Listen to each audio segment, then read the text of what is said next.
What goes around just comes around. What goes around just comes around. What goes around just comes around. What goes around just comes around. What goes around just comes around. What goes around just comes around. What goes around just comes around.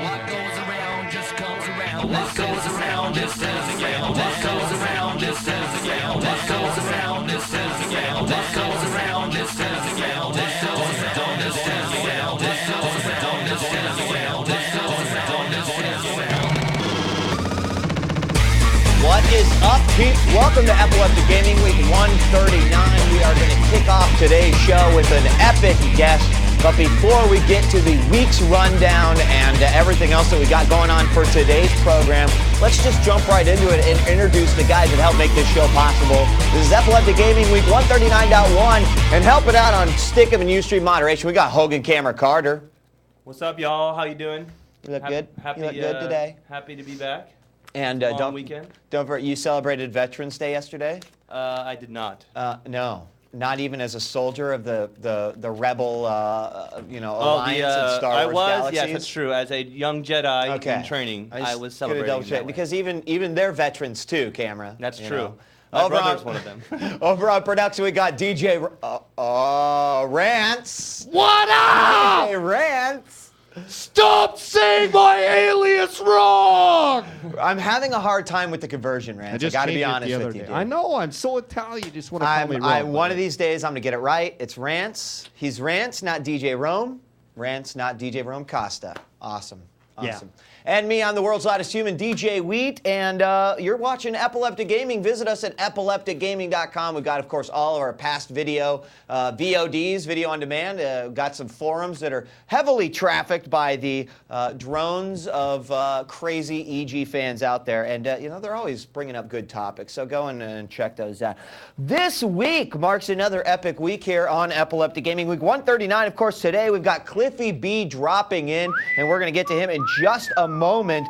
Tuesday, we're going to have open phones again. And then we told you last week during our review on Thursday of Eye of Judgment that we would have an Eye of Judgment after show. That will happen tomorrow. Tomorrow, both Suma and I are going to sit in after the show, and we're going to play a game live on the air. I know many of you had questions. Many of you had concerns about the game that you wanted to check out prior to purchase, or prior to at least consider purchasing. Hopefully, we'll be able to alleviate some of those concerns and answer a lot of those questions tomorrow after the episode of EG. So it will not happen during the regular airing of EG. It will be an after show event. We will go ahead and archive that for those that can't stay around, but I know many have been asking for it. That will be there. Also, Stick'em's dropping by to be in the studio tomorrow, so we'll get a chance to say hello to some of the faces behind there. Wednesday, we're going to do a possible portable review, but I've got to be honest, I've been playing so many PSP games, I don't even know what to choose from.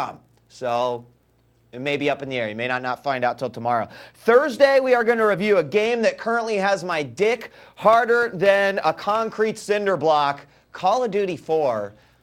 It was all day, every day, this weekend at Casa de Wheat, Call of Duty. Your dick is not that hard then, dog, because my dick is like as hard as a diamond. A freshly cut diamond! All right. Well, and if that isn't any of a sort of, fast forward to what you may be seeing during the review on Thursday, don't even wait, folks. Go out and get it. I mean, probably the review on Thursday is going to be more like me nitpicking what I felt was wrong with the game, but I will play through this game single player multiple times. It is fantastic. Anyway, that will be the review on Thursday. And then Friday, Rance will be hosting the show. I will be out on some personal things.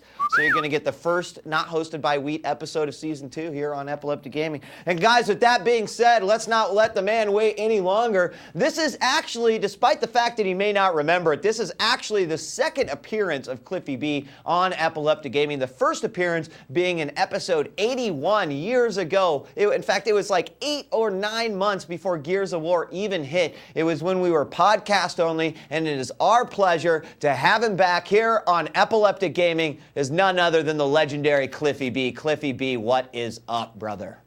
what's it been, like 5 years since I've done this? What's wrong with your people? It's been a while. It's definitely, it's been a while, but you got all busy. You released like a hit game called Gears of War in between all that time. And it's actually really funny. I did go back and listen to podcast, Cliffy, and just some of the things that we spoke about. And it was mostly Gears of War. We did talk about Buffy a little bit, but mostly Gears of War. And it's just kind of funny, like, because at that point, a lot of stuff hadn't materialized for us yet. Of course, you were back there programming polygons and all sorts of crazy stuff, but we hadn't really been that exposed to it yet, other than, what the magazine and the online media gave to us, and it's cool to see it unfold like that. But you're back. Not only has your game up for the 360 been a complete success, but you've just recently ported it over to the PC.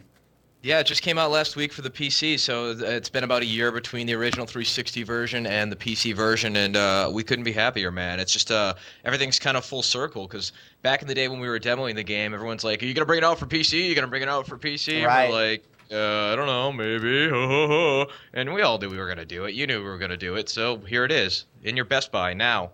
Awesome. So you could go grab it right now if you didn't already pre-order and don't already have it on your PC. Let's just jump right into it, Cliffy, if you don't mind, talking about some of the difficulties or challenges about converting a 360 game, Gears of War, over to the PC, because you actually are no stranger to the PC. We know this from Jazz Jackrabbit back in the day. We know this from the original UT and the other incarnations of Unreal Tournament. Tell us, though, what were the difficulties, what were the challenges in actually moving this from a console port over to the PC? I mean, when you look at kind of the heritage we very much have kind of a PC gaming heritage from all of the kind of epic games we did back in the day. Right. And Unreal Tournament is very much a fast-paced, originally a keyboard and mouse-driven game, which was, the player's version of taking cover was strafing behind a pillar and whatnot, right? And, right. Jumping over people's heads. And from the get-go, we knew that Gears was going to be a slightly different kind of game, have a different pacing, different kind of cover system, things like that.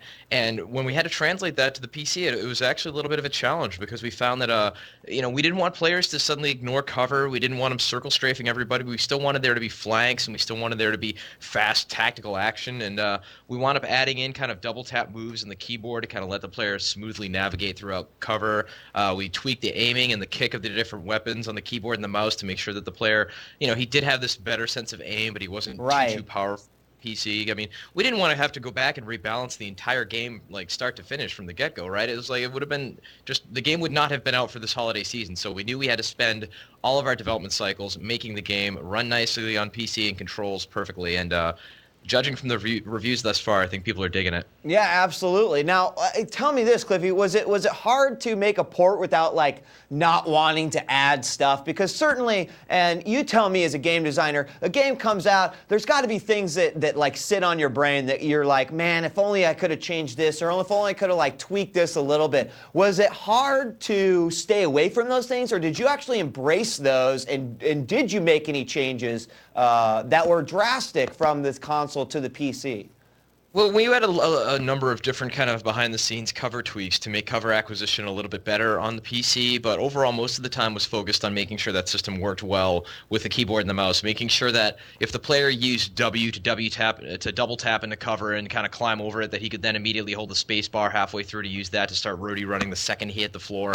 There's about 400 little tweaks like that were put in a test track that the programmers kind of grabbed a hold of and they were able to implement. So, I mean, we wanted to just tweak the formula a bit. We didn't want to completely reinvent it. And I mean, as with any creative, anytime you finish something, anytime you finish a painting, anytime you finish a song, often there, I mean, look at George Lucas, right? He's got to go back and fuck with all the old Star Wars exactly. Unnecessarily, right? And then it just feels like this bad CG demo reel of some creature sticking its face in the camera, right?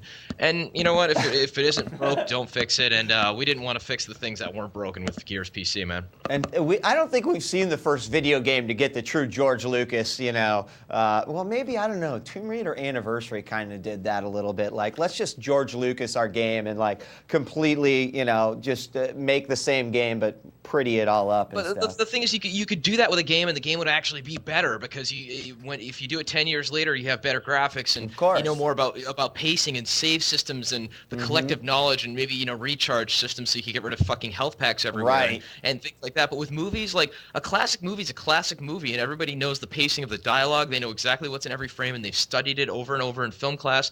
Don't fuck with it. Let it go. George Lucas, quit fucking with it. There you go. Straight from Cliffy B's mouth. Now, if someone's already